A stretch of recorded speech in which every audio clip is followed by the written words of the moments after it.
हर हर महादेव, हर हर महादेव, हर हर महादेव। कैसे आप सब लोग? हम सब ठीक ही होंगे।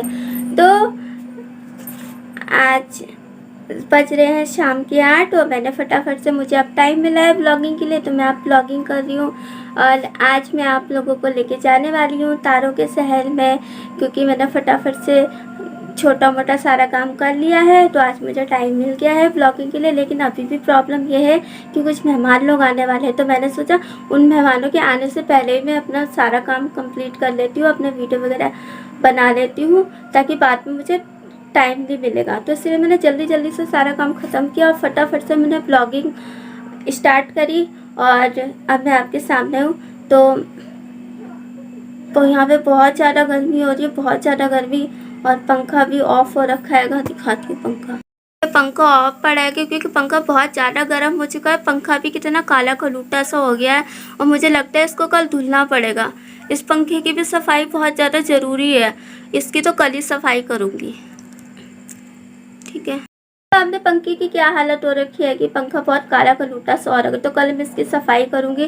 तो अभी चलो जल्दी जल्दी से आपको मैं तारों के शहर में लेके चलती हूँ, क्योंकि आप लोगों को भी तो रिलैक्सिंग चाहिए ना, आप लोगों को भी तो हीलिंग चाहिए ना। तो चलिए हम तारों के शहर में चलते हैं, चलिए। तो सिर्फ भक्ति में डूब जाइए और अपने आप को बिल्कुल ऐसा फील करिए कि महादेव के सामने बैठ के उनसे वार्तालाप करते हो, ठीक है। तो चलिए आप पूरी तरह से बॉडी को ढीला छोड़ दीजिए, एकदम से आप बिल्कुल रिलैक्स हो जाइए और बिल्कुल अपने आप को ऐसा फील करिए कि आप बहुत आराम की नींद सो रहे हो, बहुत चैन से, सुकून से। आपको कोई टेंशन नहीं है, आपको कोई परेशानी नहीं है, आप बिल्कुल दुनिया के सबसे खुश इंसान हो, सबसे आरामदायक इंसान हो, सबसे रिलैक्सिंग इंसान हो। अपने आप को बिल्कुल ऐसा फील करो कि आपके आसपास चारों तरफ का वातावरण बहुत शांत है, चारों तरफ बहुत सारी बटरफ्लाई उड़ रही है, बहुत सारे पक्षी उड़ रहे हैं, बहुत सारी मधुरमय संगीत बज रहा है। बिल्कुल ऐसा फील करो, इमेजिन करो कि आप ऐसी जगह पे हो कि जहाँ पे चारों तरफ शांत वातावरण है, बहुत सुकून है, बहुत ज़्यादा सुकून है। आपको ऐसा फील करना है, ठीक है। फिर आपने ऐसा फील कर लिया है, उसके बाद में आपको ईश्वर को मैसेज करना है कि ईश्वर, मैं तैयार हूँ आपसे बात करने के लिए। क्या आप मुझे देख पा रहे हैं? आप मुझे सुन पा रहे हैं? और आपको ऐसे बोलना है। फिर देखना ईश्वर का आपके पास मैसेज आएगा। जानते हो वो मैसेज आपको किस तरीके का मिलेगा?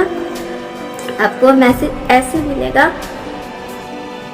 आपकी बॉडी में ना हल्की सी कंपन होगी, ठीक है, हल्की सी ठंड लगेगी आपको, हल्की सी ठंड लगेगी आपको। तो बस फिर आप समझ जाना, कि आपका ईश्वर से कनेक्ट हो गए हैं, ठीक है। उसके बाद आप जानते हैं, जब आप अपने मम्मी पापा से कोई चीज़ की डिमांड करते हो, आप उनको बोलते हो कि हाँ मुझे ये बाइक चाहिए, मुझे बाइक दिला दो। कभी आप उनसे कुछ सेलफोन मांगते हो, कभी उनसे कुछ चीज़ की डिमांड करते हो, जानते हो। ठीक उसी तरह से आपको ये यकीन होता है कि आप जो उनसे मांग रहे हो ना, वो आपको दिला देंगे, क्योंकि आपको अपने मम्मी पापा पर पूरी तरह से यकीन होता है कि आपने उनसे जो चीज़ मांगी है वो आपको वो दिला देंगे, क्योंकि आपको विश्वास होता है कि हाँ वो आपको दिलाएंगे। सेम उसी तरह से जब आप परमात्मा से कोई चीज़ मांगते हो, आप उनसे कुछ भी मांगते हो, अपना प्यार मांगते हो, अपना घर मांगते हो, अपना मनपसंद रिश्ता मांगते हो, कुछ भी मांगते हो, तो आप उन पर इतना विश्वास करो जितना आप अपने मम्मी पापा पे विश्वास करते हो, क्योंकि आपके मम्मी पापा से आप उनसे कुछ भी मांगोगे तो वो आपको दिलाएंगे। इस बात को आपका दिल कहता है कि हाँ मैंने उनसे वो मांगा है तो वो मुझे दिलाएंगे। तो सेम यही विश्वास आप परमात्मा पे करो कि आपने उनसे जो मांगा है ना वो आपको वो देंगे।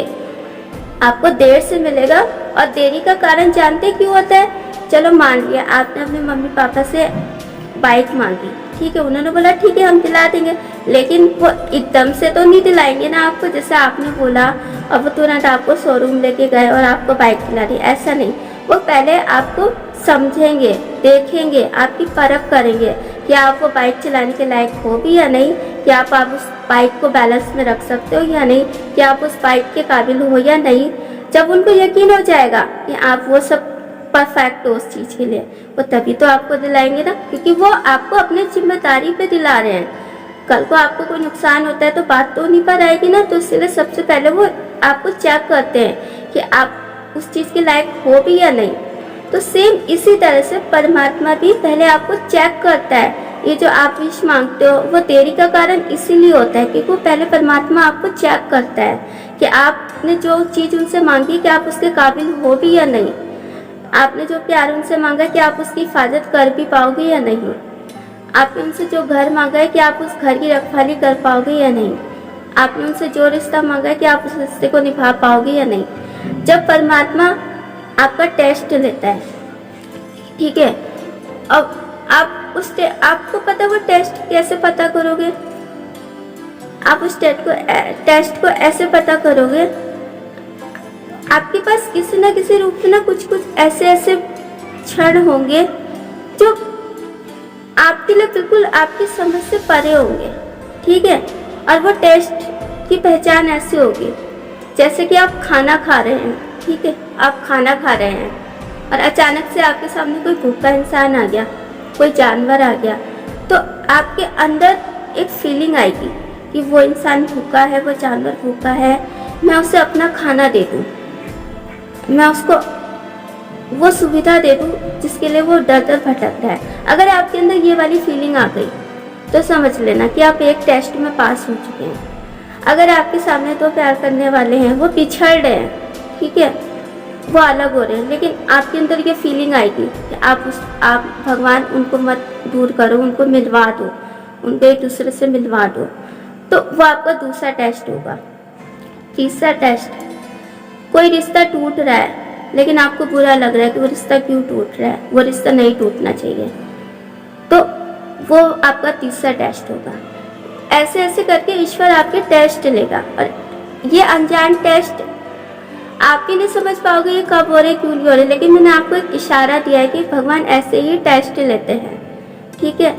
आप इन टेस्टों को पास करिए, थोड़ी देरी लगेगी आपको पास होने में, लेकिन 100% अगर आप सच्चे रहे हैं, आपका मन सच्चा है, आपका दिल सच्चा है, तो आप इस टेस्ट में 100% पास हो जाओगे और आपने जो परमात्मा से वो चीज़ें मांगी है वो आपको 100% मिल के रहेगी। यही होता है देरी का कारण।